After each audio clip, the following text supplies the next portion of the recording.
Good morning everyone, thanks for coming along to this session. I'm Tim Hess from Cranfield and this is Debbie Sparkes from Nottingham.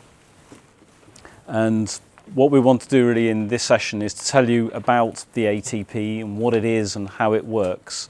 Debbie and I are going to do a little bit of a double act and talk you through really what the ATP is all about, how we've come to be here, how we've put together our ATP, which may be slightly different from some of the other ATPs, and how the system works, how it operates. And there are 4 ATPs that have been funded by the BBSRC with the aim of essentially upskilling the agri-food industry. And specifically it's targeted at people employed in the agri-food industry, so not providing new routes for graduates or new training for young people to get into industry, but targeted at people who are already in the industry. And it's targeted at the advanced scientific level, so the A in ATP is advanced. So that there are a plethora of training opportunities aimed at the agri-food industry at different levels. Things like LANTRA, the Sector Skills Council, AgriSkills Forum, the colleges, universities, private training. There's lots of things out there. But it was recognised by the BBSRC that there is a gap in this higher level, the advanced level, the scientific level. And it perhaps links back to some of the things that were being said earlier on today about linking scientific research that goes on in places like this, and Nottingham, Harper, Rothamsted, and the practitioners on the ground. So where we sit, and this is a bit of academic speak, but there is a scale of levels, of training levels, going from level 1, which is sort of workplace diplomas, through levels 2, 3, 4, 5. Level 6 is your bachelor's degree, that's your undergraduate degree, and then level 7 is postgraduate education, postgraduate certificates, postgraduate master's courses, and level 8 is doctoral training, PhD training. And the ATP program is explicitly aimed at those levels. It's to provide postgraduate level training, master's and PhD level training to people in the agri-food sector. That does not mean it has to be a master's or a PhD, but it's at that level. It's that level of skills that people are aiming at. So, as I mentioned before, there are 4 ATPs across the country. Ours is the only one which spans the entire agri-food sector. So we explicitly from the beginning said we want to look at everything right through from people supplying inputs into agriculture, the primary production of growing crops and animals, the manufacturing of food products, right through to the retail sector. So our ATP spans the entire agri-food chain. The other ATPs are more specialised in focusing on different parts of that food chain. Our argument was that it has to be a joined-up business, and people in one part of that chain have to know things that are going on in the other part of the chain. You may be working in the retail, but you need to understand some of the science involved in primary production. You may be in manufacture, but you need to know some of the science involved at the retail stage. So we have to make those linkages. Our aim is to be customer-driven, flexible and responsive. That sounds great, doesn't it? What does that mean?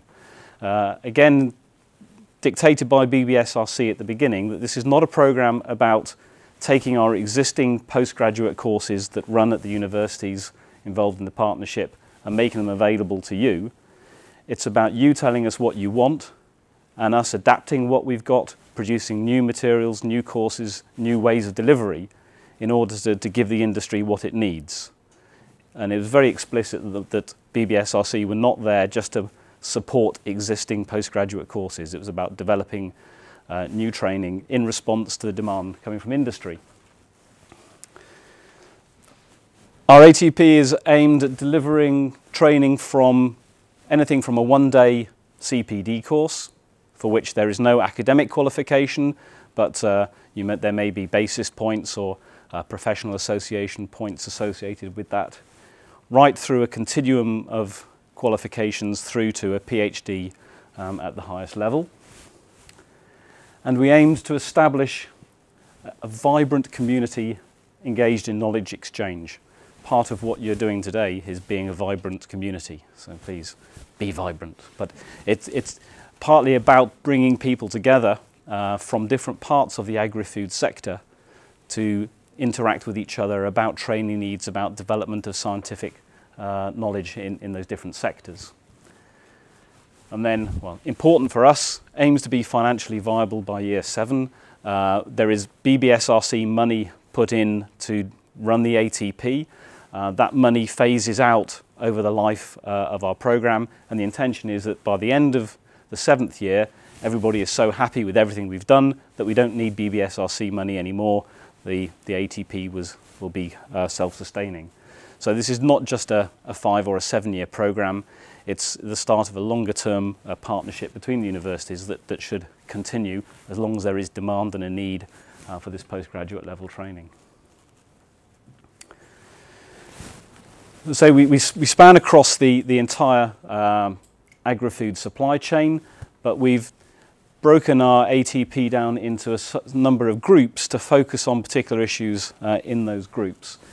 We have an animals group looking at the meat, livestock, dairy sector. Crops group looking at horticulture and arable crops. A food and nutrition group looking at the food manufacturer and going through to retail. And then a transferable skills group, which is focusing on some of those scientific and advanced management skills that are required to apply across each of those production sectors. And it goes right through, as I mentioned before, really from natural resources, about understanding what's happening in your soil, right through to understanding what's going on with the consumers. Okay, now this is where it starts to get a bit complicated, so I'll talk you through this quite slowly. As I said, the training can be anything from a one-day CPD course through to a full PhD program. And we have very different ways of delivering aspects of the training. We'll talk a bit more later on and give some examples, but we may have some one-day workshops, some field days, some accredited courses, things like today and the annual congress, different ways of accessing scientific advances and new knowledge. It's not just about going to visit a university for 3 days, sitting in a classroom and being bombarded with lectures from people like myself and Debbie. Nice as that is, but there's more to it than that. Some of the activities will just be, as a single CPD courses with no academic credit associated with them.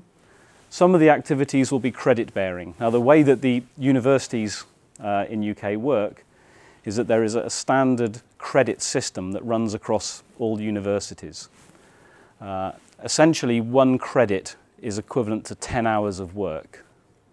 Now, that doesn't mean to say that's 10 hours of sitting in a room, but it may be some time sat in a room, maybe some time reading, some time working on an assignment, some time having discussions with other people.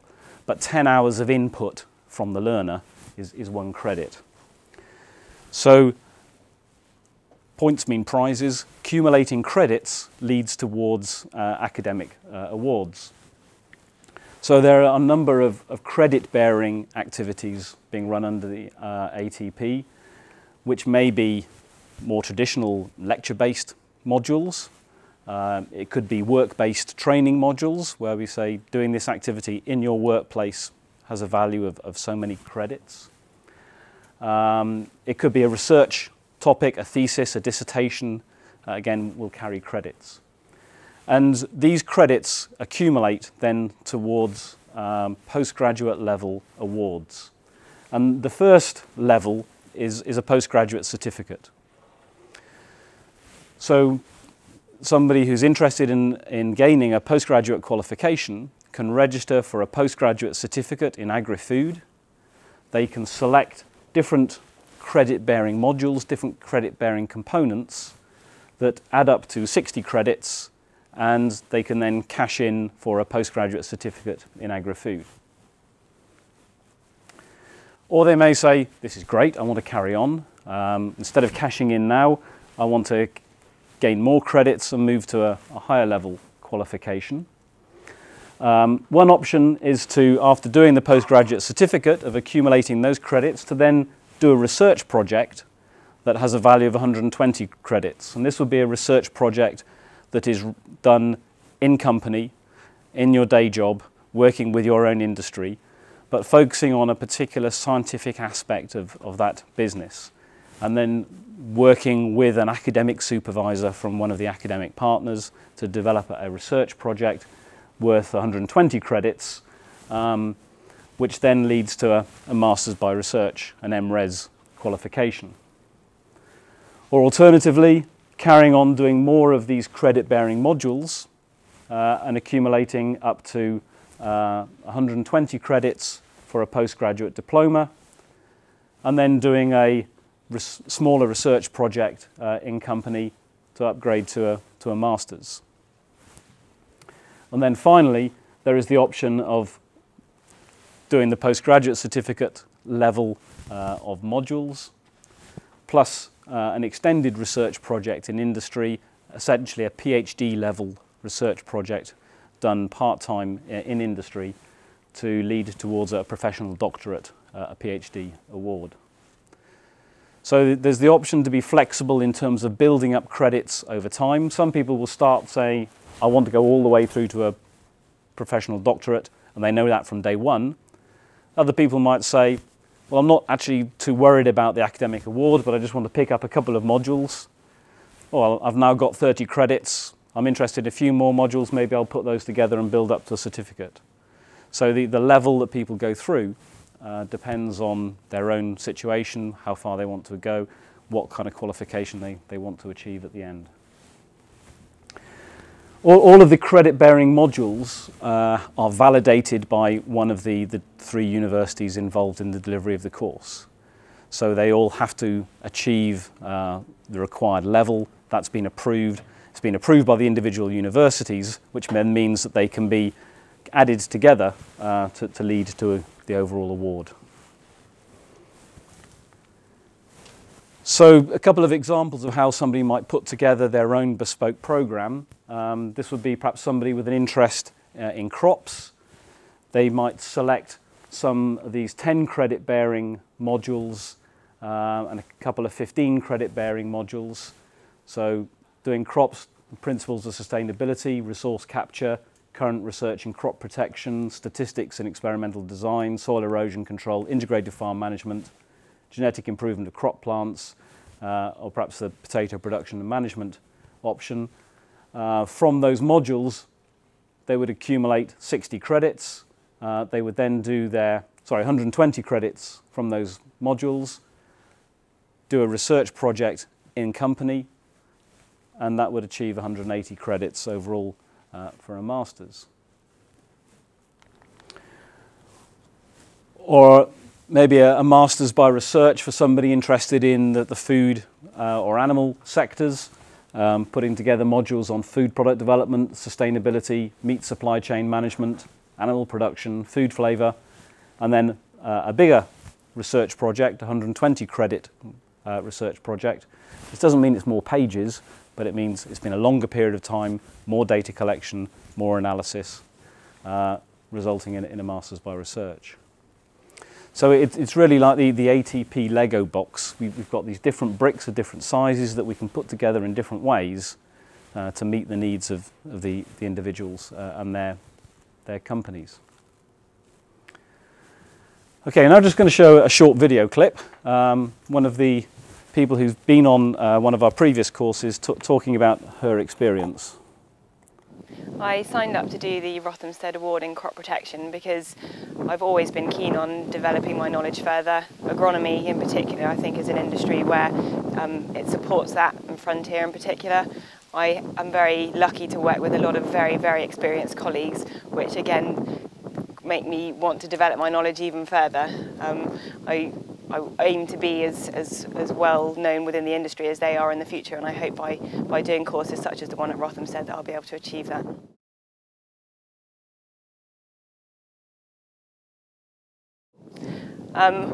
Everything. I think it was nice that it wasn't all in 1 week, whereas my other basis courses have been. So to go away and think about a module after you've done it, to meet some of the experts in their fields as well was fantastic. The facilities again at Rothamsted, to really appreciate some of the work and some of the money that's just spent into the research, I think is fantastic, which is really interesting.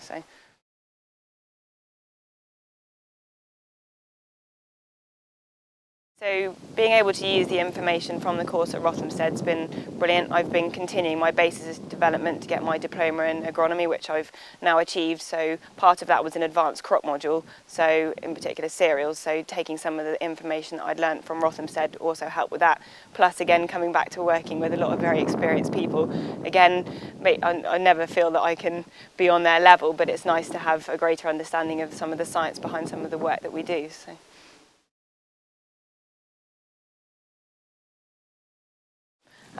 looking towards an MSc and ultimately a PhD is something that I've always been interested in. It's something that I've always wanted to do.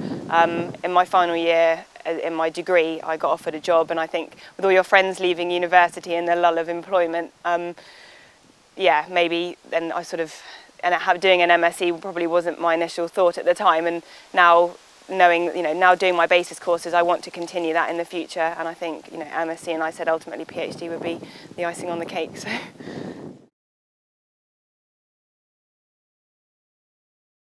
I think helping me within my role, I work again within the technical support team. We do a lot of trials, so a lot of research to support our agronomists, and I think it would help me develop my knowledge within that area and my experience within that area, so hopefully in the future I'll be able to become sort of a technical manager within Frontier, which is ultimately what I want to achieve, and also for the personal achievement as well.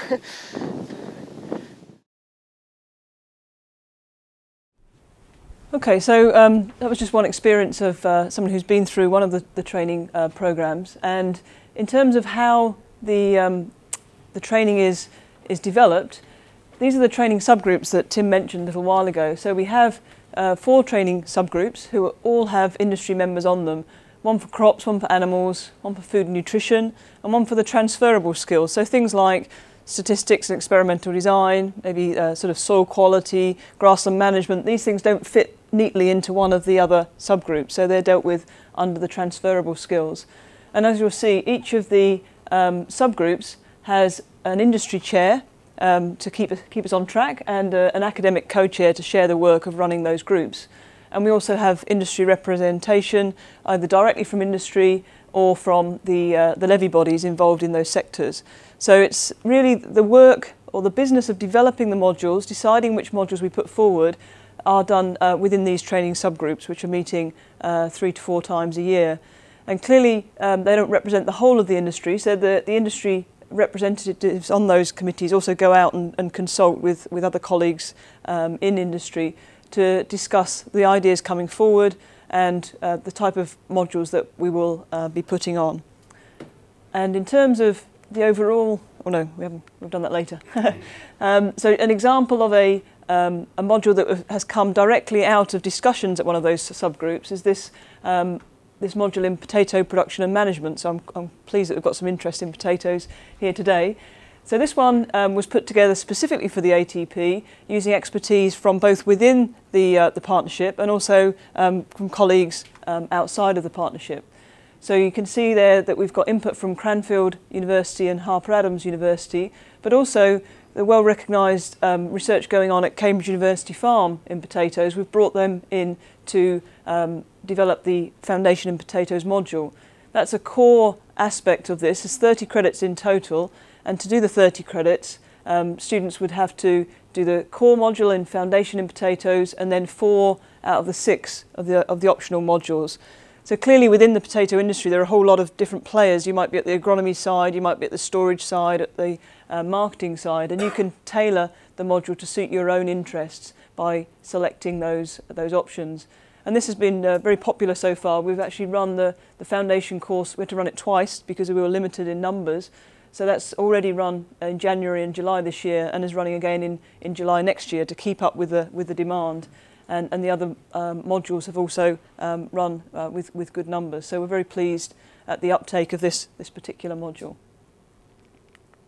This was the slide I thought was coming next. In terms of the management board, the overall governance of the ATP is also directed by industry. So we have obviously representation from each of the partners, but also from INCRU to AHDB, from Biosciences KTN, from Camden BRI, the NFU, the Chilled Food Association, and also Mary Bosley, who spoke earlier today. So the business of the management board is really just to look at the overall strategic development of the ATP, to check that we're on track, that we're meeting industry requirements, and importantly to check and approve the budgets, sign off the report to the BBSRC each year. So in terms of interacting with the ATP, our website is really the main vehicle. So if you're interested in looking at the range of courses available, I'd encourage you to have a look at our website. It's just, I'm sure all the links are on the paperwork you've got today, and you can then sort of funnel down into the different groups. So we've got courses organised through the animals, crops, food, nutrition, etc. subgroup areas. And for instance, here under the crops heading, you can see the individual courses are listed, the times that they're running on the right hand side, and if you click one of those links you'll get the full detail of the modules available. And you can also register online for the courses now. We've invested quite a lot of time developing the website recently, including an online application form which hopefully simplifies things for potential participants. Okay, so I've got another student testimonial. This is from the food flavour course. Perhaps just before I play that, this is a week-long intensive module which could either be taken as a standalone or could be taken as a 10-credit module to build up towards a more registered certificate, so a postgraduate certificate or MSc. Hi, I'm Amy Lance. I work for Waitrose in the fresh produce team. Hello, my name is Charlotte and I'm currently working for Mars Pet Care UK. This week I've been doing the food flavour course, which was funded by the ATP. It was a 4-day course and it went really well. What I've most enjoyed about the food flavour course is the mix between the practicals and the lectures, as well as having an insight into what's done in industries. What I enjoyed most about the course was studying an area that I wouldn't normally get to look at in such detail. It was out of my comfort zone and in an area which I wouldn't necessarily look at day to day. So it's really expanded my knowledge in food flavour and more chemistry that I wouldn't use in my day job. But this can be a potential area that I can move into in the future. I have been able to use some parts of what I've learned in that food flavour course and incorporate them into some projects in my day-to-day work.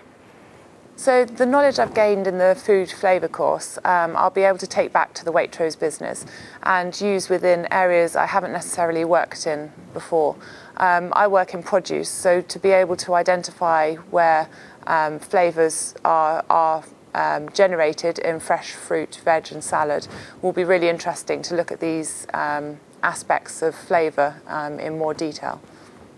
The food flavour course is not the only module I have been studying at the University of Nottingham. I'm actually studying for a PG Cert, which is a postgraduate certificate in sensory science, and that food flavour course is an optional module part of this programme. I'm looking at taking a few further ATP courses. I'm looking at a post-harvest technology course over the next few weeks, which is a 2-day course specifically focusing on fresh fruit, veg and post-harvest technologies, which looks very interesting and very relevant to my area within the Waitrose business. And then going forward, there's quite a few other courses which look of interest, and I'll look at those in 2014. Okay, so that course, the food flavour course, was an example of a week-long residential, which is the sort of most intensive type of training that we offer. In addition, we're also offering e-learning type modules. So this is where people can study in their own time. We're developing a number of e-learning modules. We've got 2 specialist e-learning developers as part of the ATP. And they have developed courses where people can study it on their own time, watching maybe videos of lectures or interactive e-learning objects, as they're called, working at their own pace. And then usually that's not standalone, but maybe linked with an intensive day where people come in and then can do some practical hands-on learning alongside the sort of computer-based and self-study aspects of that. And then we've also got a number of field and lab-based events, so more hands-on, workshop-y type events. So there's all sorts of ways that people can engage in different types of learning. The key thing is that they're all designed to make it easy for people who are employed full-time already to interact. So unlike the traditional MSc programs where you have to sign up full-time and you have to be there on a Tuesday morning at 9 o'clock each week, you can either come for a week, a block of time, or engage through something like e-learning. So this is the first specialist e-learning module that we developed, is this resource capture by crops. What the people who engaged in that found was that the flexibility of being able to study at their own pace, and particularly people who were entering an area that they hadn't worked in before. So somebody who was working in fresh produce, but this was more of an agronomy type course, actually understanding the resource capture by crops. They found that was particularly valuable to be able to revisit the material more than once. So because you're not sitting in a lecture taking notes and thinking, oh, I've missed that, what did they say? You can actually either watch the lectures over again or listen to them again, or work through the e-learning elements of that over time. So they did find that a particularly useful way of learning.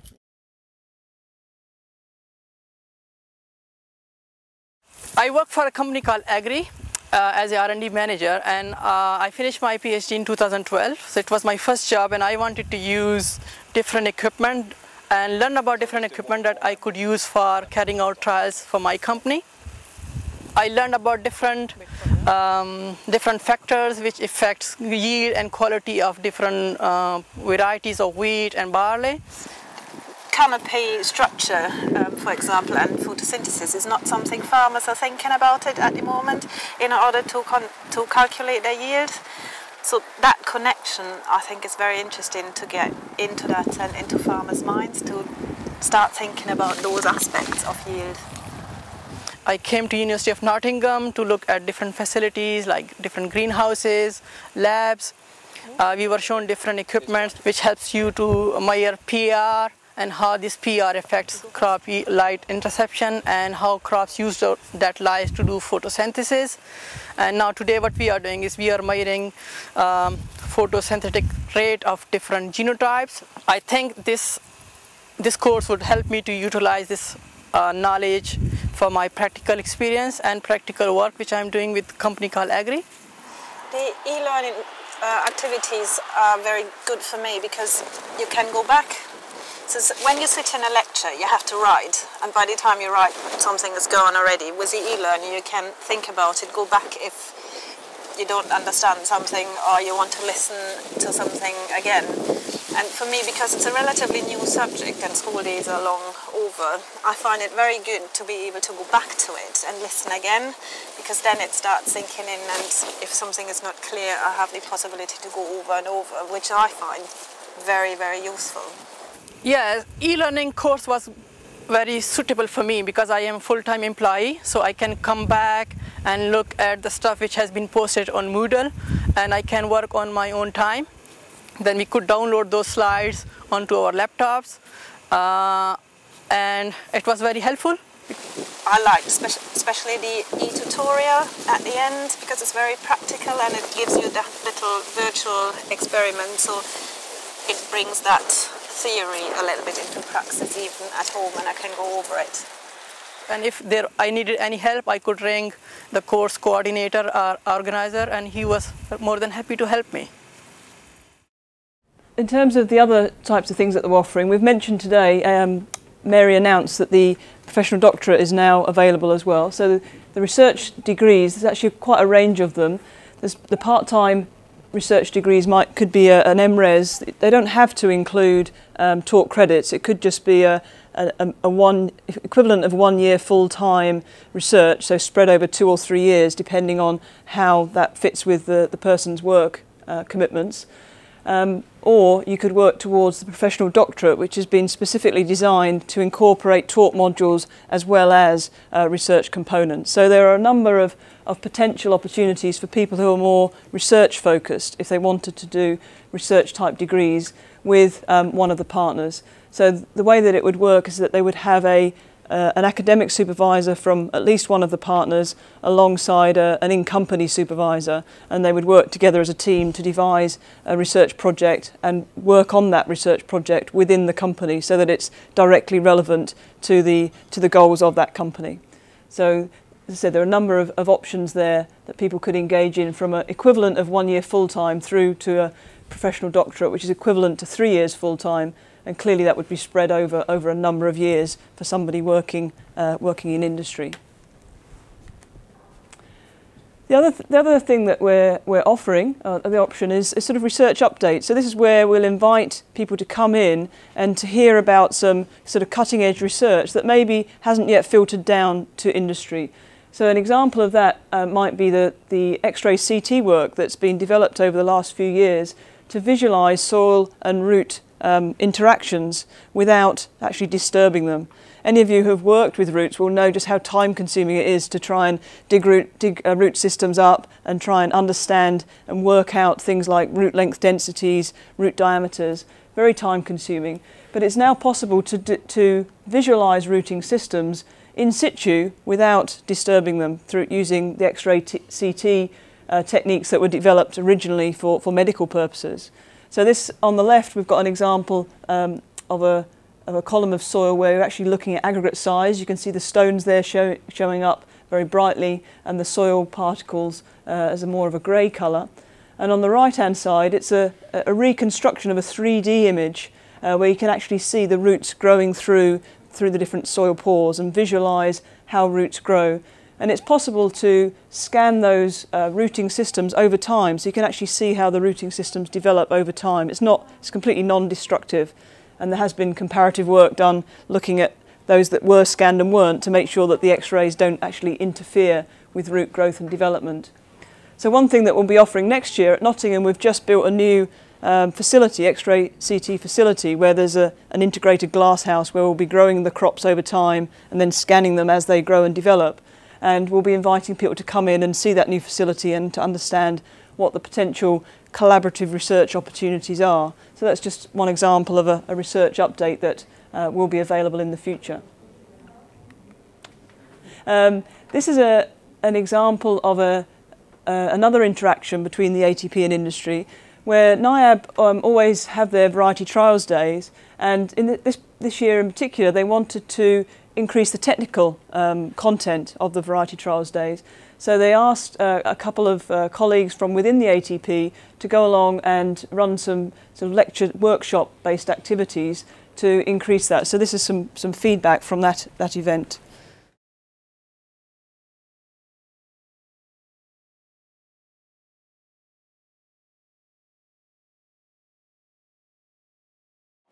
Well, basically this has been a variety trial day in the past, and we wanted to add something else, add a bit more technical content and really make it an event worth coming to. So we chose some specific topic areas. We chose a soil workshop, a water workshop, a genetics workshop, basically topics that are of current interest and live interest to the UK grower base in terms of a salad production perspective. So we've got a whole range of people attending today, which we're delighted with the attendance. We've got ATP who've sponsored the academic input and training, which has been very beneficial. We were contacted by G's Salad to take part in this event because they were inviting people from Cranfield who do up-to-date research in soil and water management, and they were demonstrating those activities at this event with a lot of industry people, growers and providers of lettuce seed. We wanted to bring the technical expertise together with the grower base to give our farms and growers the opportunity to access expertise from the academic sphere and also from trade as well, and put the two together. We had a soil workshop. We had experts from Cranfield University and Harper Adams talking about knowing our soils. We also had the expert from Harper Adams, Paula, who was talking about compaction and the effect of traffic on our soils and how that can cause compaction and how we can actually mitigate that or manage that when we've identified it in the field. Well, this morning was all about interacting with the growers and getting their feedback on what their key soil management issues are, and really to bring the soil alive. It's all about making sure that the growers understand that that the soil is a fundamental basis of their production system and of their business, but it's how to manage that in the long term, and it's sustainable management of soils is what we're trying to get across.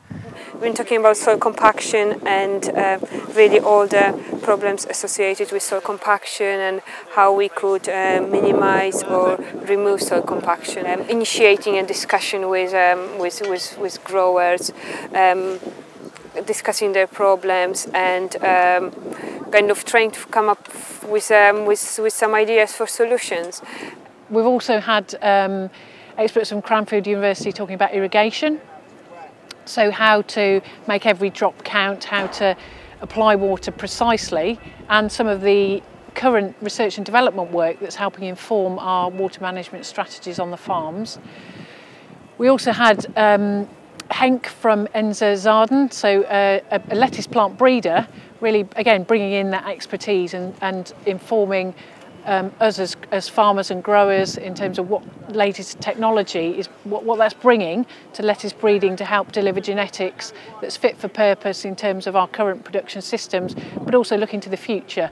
So this afternoon we have additional workshops running in the field. We have the variety trial itself, and we have Bruce from NIAB who will talk everybody through all the selections and those particular varieties and what they can deliver in terms of quality, in terms of field crop performance. So yes, this afternoon we had we looked at we had a profile pit, and we looked at really the soil typical for this field, and discussed the importance of good soil management. Bringing growers out into the field and showing them a hole in the ground, it all suddenly becomes alive. And you can talk about the legacy effect of the previous environment, such as having the hole here, which is fantastic. But then the growers can really look at the reality of looking at how they manage their soils to optimise production. So Paula was really looking at demonstrating to the growers, well, in reality, what does the compaction mean? So we had some rings, and we measured infiltration rates to kind of build up an understanding of compaction and relate it to the information that we found in the soil profile pits. Well, this event's been very useful for us. We've got to meet a lot of new people from industry who obviously have a very keen wish to take their training further. We've got people from our own farms in Cambridgeshire and Norfolk. We've got people coming from as far away as Scotland who are also producing salads, Lancashire, all the key salad producing areas, Shropshire and the sort of eastern counties. So yes, this event is basically delivering some of that higher level skills training to them, and we have basis accreditation for this event and this training, and also Neuroso points. So for farmers and growers requiring that CPD credit, this event is helping to deliver that as well. The AgriFood ATP is in place to help people who work in any part of the agri-food industry, training from one-day events right up to PhD. Through the ATP there are a number of other soil-related workshops which are available, specifically on compaction, a one-day course on compaction, erosion control, organic amendments, and there are irrigation modules available as well, so linking soil and water, which is really very important. And they run from one-day courses, usually to a short course. Some of them involve e-learning aspects where people can study in their own time. It's excellent for academia to engage with growers who are at the cutting edge of how do we ensure food security and sustainable intensification, also meeting environmental demands through changing climatic situations. And academia has some of those answers already, and some of those answers can be addressed through the growers and academia working together. So in terms of, just to finish off, in terms of interacting with the ATP, the training bursaries that we have at the moment, we have 100% training bursaries available for the first 3 years of the programme, and we're currently in year 2. So we have training bursaries available for the next year as well, at the 100% level. That doesn't mean it's cost-free for industry, of course, because you need to release people, you've got their time, and also any travel and accommodation costs would not be covered. This is actually for the actual training costs themselves. And then as we move on into years 4 and 5, that cost or that contribution steps down 75% in year 4, 50% in year 5. That's the BBSRC money, and then that then finishes in year 5, at the end of year 5. In year 6, the academic partners have agreed to offer effectively a 25% subsidy towards that to continue that sort of stepping off process.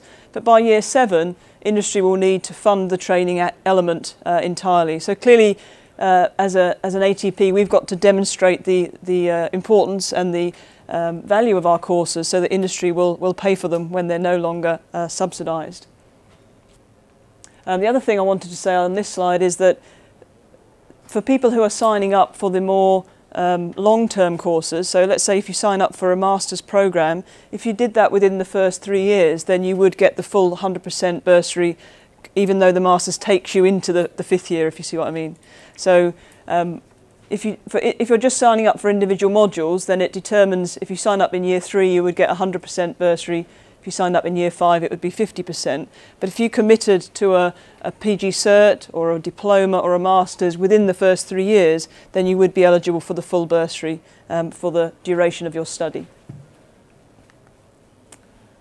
In terms of accreditation, Tim already mentioned that we're working with a number of partners such as BASIS and IFST to accredit our modules in terms of CPD points, so that people who need those CPD points for their own registrations can accumulate those while studying ATP courses.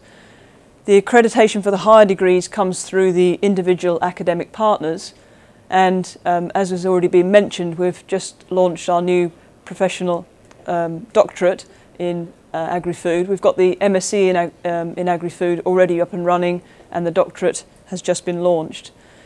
We're also facilitating credit transfer between the ATP consortia. So we've got Richard here from the Reading-led Food ATP. If you were studying for a master's at Nottingham and wanted to take some credits at the Reading ATP, we would be able to transfer those credits in towards a master's or a diploma. And the other thing to say is that some people who might want to study with us might not have a bachelor's degree, so they wouldn't qualify normally for a master's at university. But what we're able to do is to take on board industrial experience and prior learning in what's called the Accreditation of Prior Experiential Learning. So it's a bit of a mouthful, APEL. You can APEL in that experience, and on a case-by-case basis we may be able to admit people who perhaps haven't got a first degree but have got equivalent experience at that level. And then finally, in terms of community development, here today at the annual Congress, obviously we're trying to encourage a mixture of speakers from industry and academia. In the future we'll have thesis presentations from people doing masters and PhDs and debates.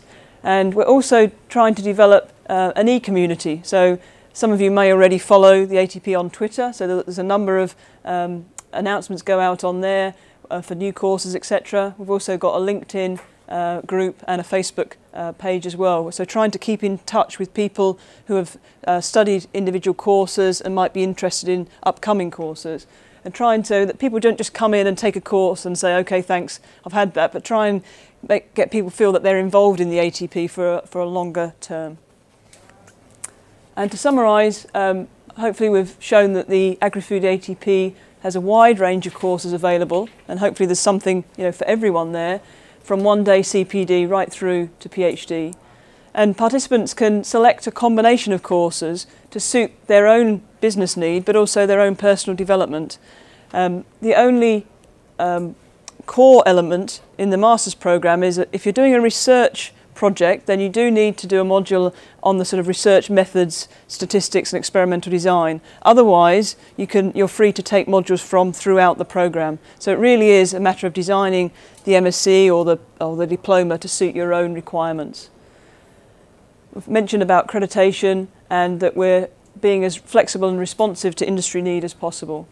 I've mentioned about the fee bursaries and the community development, trying to facilitate knowledge exchange between industry and academia, vice versa, and also between industry as well, to try and break down any barriers there.